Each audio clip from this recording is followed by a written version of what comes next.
İmam abi diye hazır. Hazır. Kalk kalkmış mı?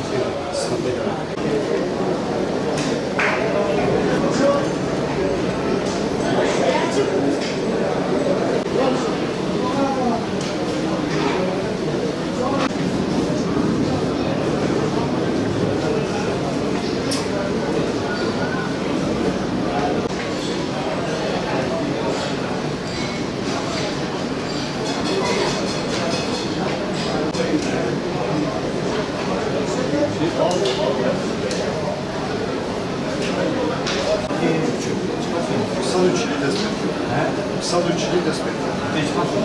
Vale salucci.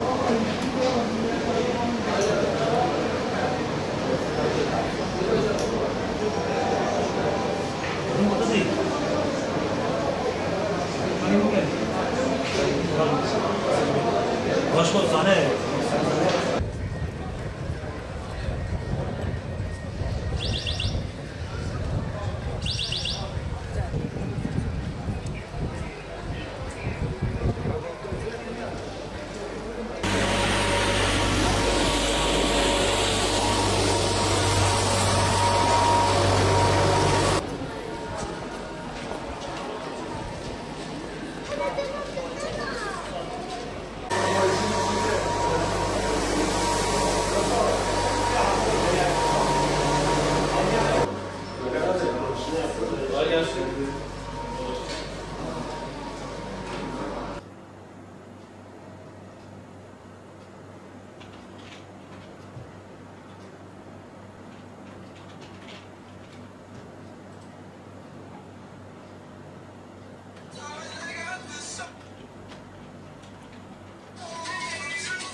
Yani geçen ayın 30'undan itibaren bu yasa yürürlüğe girmiş.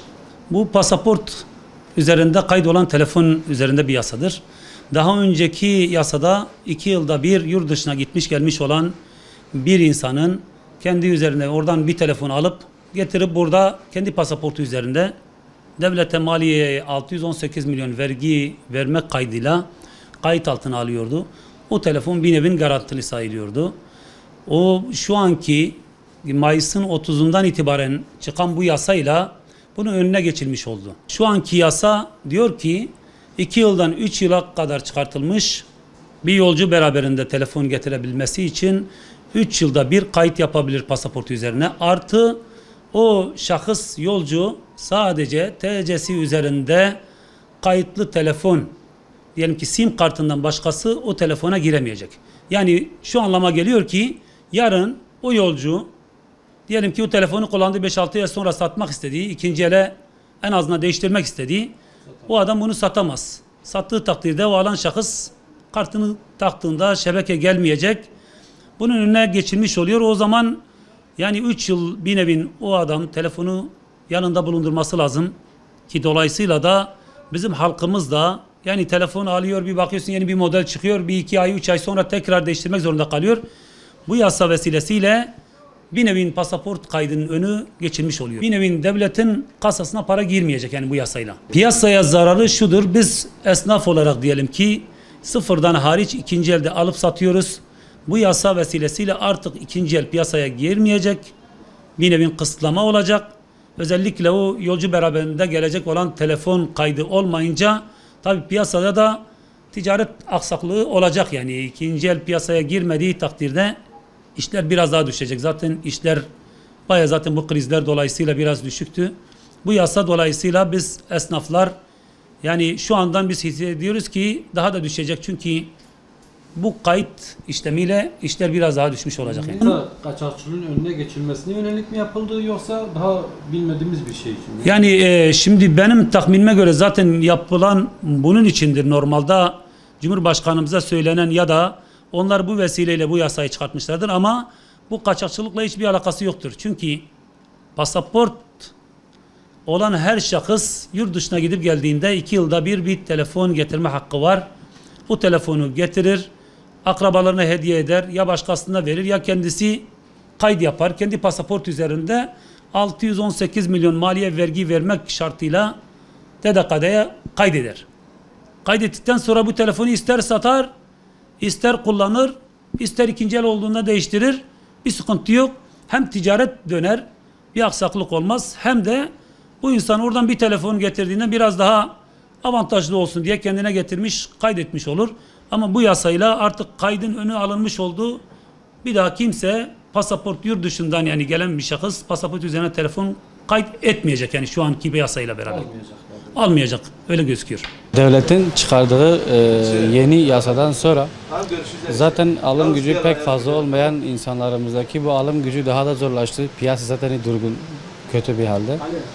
Örneğin kendi telefon almak isteyen biri tam yine pasaport üzerine açtırabilir ama ileride mesela telefondan sıkıldı diyelim. Telefonu satmak istediğinde herhangi bir alıcı bulamaz çünkü sadece kendisine ait pasaport üzerine açtırmışsa sadece kendisine ait kimlik kartıyla o kimliğe uygun sim kartla o telefonu kullanabildiği için telefon bir nevi çöp oluyor. Farzı misal bir X alır, bir iPhone 8 Plus alır, yurt dışına alır, gelir buraya devlete vergisini öder ama bir kardeşi, bir babası dahi o telefondan istifade edip kullanamaz. Telefon bir nevi çöp olur. 3 yıla kadar. Ondan dolayı devletin adım atmış olduğu bu yanlıştan vazgeçilmesi isteğimizdir. Piyasaya nasıl bir yansıması olur bu yasanın? Etkisi ne olur? Piyasaya etkisi zaten tamamıyla piyasayı öldürmeye yönelik bir adım. Çünkü hiç kimse kalkıp da sadece kendisinin kullanacağı bir telefonu almak istemez. Ve bu durum esnafa yansır. Bu durumda da esnaf ister istemez mağdur olur ve kendisi de KVK'lı cihazların yanında bir de bu cihazları satan esnaf KVK alım gücü olmayan müşteriler garantili ürün almak isteyen mesela aldı diyelim, onun dışında gücü yetmiyor, kendine getiriyor, bir pasaportu falan vardır yapmak ister. Ondan dolayı onu da önüne geçirmiş oluyor. Yani bir nevi bu adım tamamıyla esnafın işini bitirmeye yönelik bir adım, vazgeçilmesinin taraftarıyız. İsteğimiz olur.